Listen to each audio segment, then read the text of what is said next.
देख रहे हैं आज तक, आपके साथ मैं हूं मलिका मल्होत्रा। देश और दुनिया की तमाम बड़ी और अहम खबरें सबसे पहले, सबसे तेज दिन भर आज तक पर आपको दिखाएंगे। लेकिन सबसे पहले फिलहाल बात कर लेते हैं उत्तर प्रदेश की। उत्तर प्रदेश का चुनावी समर अब अपने पूरे शबाब पर है। बीजेपी समेत बाकी के दलों ने उत्तर प्रदेश में अपनी पूरी ताकत झोंक दी है। समाजवादी पार्टी के नेताओं पर इनकम टैक्स की छापेमारी के बाद अब अखिलेश यादव ने फोन टैपिंग का आरोप जड़ दिया है। राजनीति अब पहले से ज्यादा धारदार है। 5 साल के कार्यकाल में संपत्ति 200 गुना ज्यादा बढ़ जाए, ये क्या है? आप इसको जो है स्वीकार नहीं करेंगे। आखिर इनकी आय से अधिक संपत्ति का मामला बीजेपी के समय का मामला तो नहीं है, तो कांग्रेस की सरकार का समय का मामला है। पहली बार देखने को मिल रहा है कि उत्तर प्रदेश में समाजवादी पार्टी की सरकार न बन जाए, इसके लिए इन संस्थाओं का भी इस्तेमाल होगा। पूरा देश जानता है कि जहां जहां चुनाव भारतीय जनता पार्टी हारने लगती है, इन संस्थाओं को आगे करती है। उत्तर प्रदेश में पॉलिटिक्स का पारा चढ़ा हुआ है। इनकम टैक्स के छापों पर छिड़ी लड़ाई है, बात बढ़कर फोन टैपिंग तक आई है और चुनावी जंग में आरोपों की नई कड़ी लाई है। करीबी आयकर विभाग के रडार पर आए तो अखिलेश यादव ने पूरी कार्रवाई पर जोरदार सवाल उठाए। चुनाव से पहले छापेमारी को साजिश बताया और अब फोन टैपिंग वाला मुद्दा पूरे जोर शोर से उठाया कि हमारे सभी फोनों को सुना जा रहा है। हमारे जितने भी फोन हैं समाजवादी पार्टी के कार्यालय के या हमारे संबंधित जितने लोग भी हैं, उनके मोबाइल को सुना जा रहा है। सबको लिसनिंग पे लगाया हुआ है और मुख्यमंत्री खुद शाम को कुछ की रिकॉर्डिंग सुनते हैं। तो सोचिए, ये अनुपयोगी सरकार है। इसलिए आप लोग भी सावधान रहें। अगर हमसे संपर्क करते हो, फोन करते हो, तो ये मान के चलना कि आपकी रिकॉर्डिंग है। जिनका फुल फॉर्म ही IAS है, इंडिविजुअल आफ्टर सरकार, और जो अधिकारी हैं वो ये कहते हैं हम मजबूरी में कर रहे हैं और कुछ चमचागिरी में कर रहे हैं, कुछ खुश करना चाहते हैं, आखिरी वक्त में भी खुश करना चाहते हैं। अब उत्तर प्रदेश की चुनावी हवा में फोन टैपिंग का मुद्दा खुला हुआ है। अखिलेश कहते हैं कि डरी हुई है बीजेपी, इसलिए साजिशों का जाल बिछा रही है, वो डराने की कोशिश कर रही है। तो खुद मुख्यमंत्री योगी आदित्यनाथ ने इन आरोपों का जवाब दिया, उल्टा समाजवादी पार्टी के शासनकाल पर सवाल किया। उधर अखिलेश कह रहे हैं कि आखिर चुनाव से पहले ही आयकर विभाग के छापों का मकसद क्या है। चुनावी माहौल में बीजेपी की असल मंशा सबको पता है और इसमें भी कहीं हम लोगों को कोई शक नहीं था कि जहां पॉलिटिकल पार्टीज आएंगी या उनके नेता आएंगे, उनके सहयोग के लिए इनकम टैक्स, ED, CBI और भी संस्थाओं का सहारा लेकर के अटैक करने का काम करेंगे। अभी तक तो ये संस्थाएं उनके लिए थीं जो सरकार में हैं, उनकी सरकार कैसे हटाएं, उसके लिए इन संस्थाओं का इस्तेमाल किया जाता था। लेकिन पहली बार देखने को मिल रहा है कि उत्तर प्रदेश में समाजवादी पार्टी की सरकार न बन जाए, इसके लिए इन संस्थाओं का भी इस्तेमाल होगा। योगी आदित्यनाथ ने अखिलेश यादव के इन हमलों पर भी पलटवार किया। आयकर विभाग की कार्रवाई को समाजवादी सरकार के भ्रष्टाचार से भी जोड़ दिया। IT के छापे एक रूटीन प्रक्रिया के हिस्से होते हैं, ऐसा तो पहली बार हुआ नहीं। क्या कांग्रेस के समय में नहीं हुआ था क्या?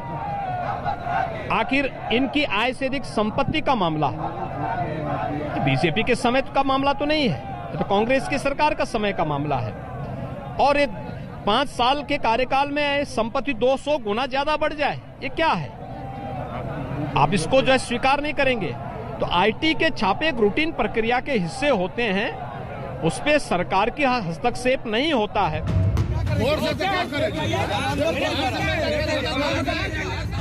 उत्तर प्रदेश में चुनाव से ठीक पहले आयकर विभाग की कार्रवाई पर सियासत गर्मा गई है। छापेमारी के बाद अब चुनावी लड़ाई आर पार पर आ गई है। शनिवार को आयकर विभाग ने अखिलेश के जिन करीबियों के घरों पर छापेमारी की थी, उसमें समाजवादी पार्टी के राष्ट्रीय सचिव राजीव राय भी शामिल थे। करीब 15 घंटों तक आयकर विभाग के अफसर राजीव के घर पर दस्तावेज खंगालते रहे, मोबाइल की कॉल डिटेल निकाली, कंप्यूटर, हार्ड डिस्क जब्त की। अब समाजवादी पार्टी पूछ रही है कि इस कार्रवाई से आखिर आयकर विभाग को हासिल क्या हुआ। 15 घंटे के पूछताछ में उनको 17,000 रुपए मिले हैं जी। कुछ भी नहीं मिला है। मैं स्वागत करता हूं, मोदी जी, योगी जी, और भी भेजिए।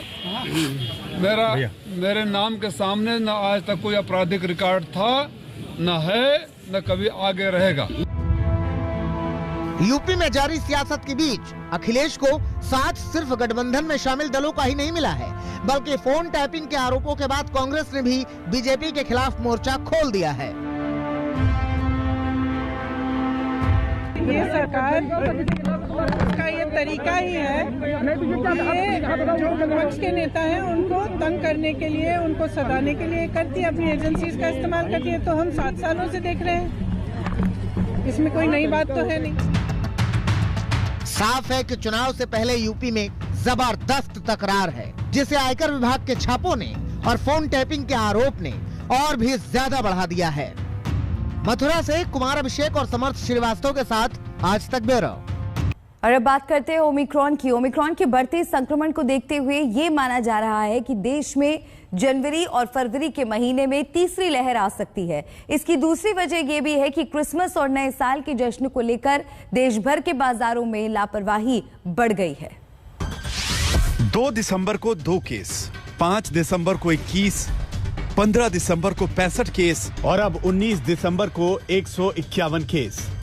ये ओमिक्रॉन की बढ़ती स्पीड के साथ साथ तीसरी लहर से टकराने के पूरे संकेत।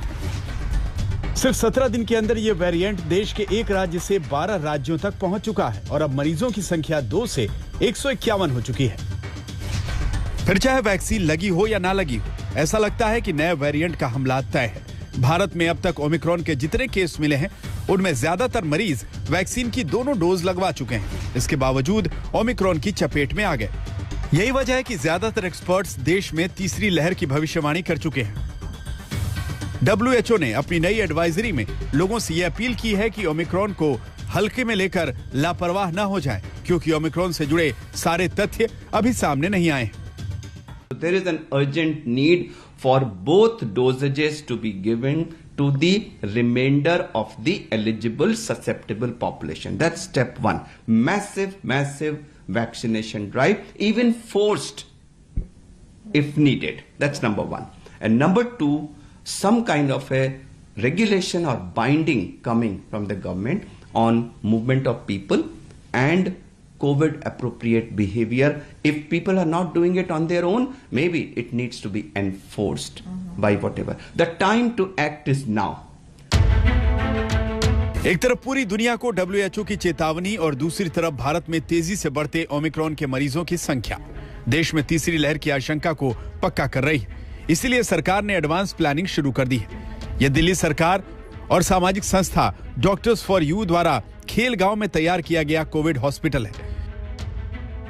इस हॉस्पिटल में ऑक्सीजन प्लांट से लेकर ऑक्सीजन सिलेंडर की व्यवस्था की गई है। कोरोना की दूसरी लहर से सबक लेते हुए इस अस्पताल में 1000 LPG क्षमता के 3 ऑक्सीजन प्लांट हैं, जिसमें करीब 300 बेड्स पर 24 घंटे ऑक्सीजन दी जा सकती है। और मेरे ठीक पीछे आप ये ऑक्सीजन प्लांट देख रहे हैं। इस वक्त हम मौजूद हैं CWG गांव में। ये गांव वो जगह है जहां पर अस्थायी तौर पर कोरोना का अस्पताल बनाया गया था। और बता दें कि इस तरह के जो ऑक्सीजन प्लांट है वो बड़ी संख्या में यहाँ पर तैयार किए गए हैं। कॉमनवेल्थ विलेज में बनाए गए इस खास कोविड हॉस्पिटल में करीब 100 बेड का इंतजाम है और यहाँ हर बेड को ऑक्सीजन प्लांट से कनेक्ट किया गया है। अगर अस्पताल में मरीजों की संख्या बढ़ती है तो यहाँ 2 दिन के अंदर कंप्लीट ऑक्सीजन फैसिलिटी के साथ 500 बेड्स तैयार किए जा सकते हैं। इसके अलावा अस्पताल में अलग से ऑक्सीजन सिलेंडर की व्यवस्था की गई है।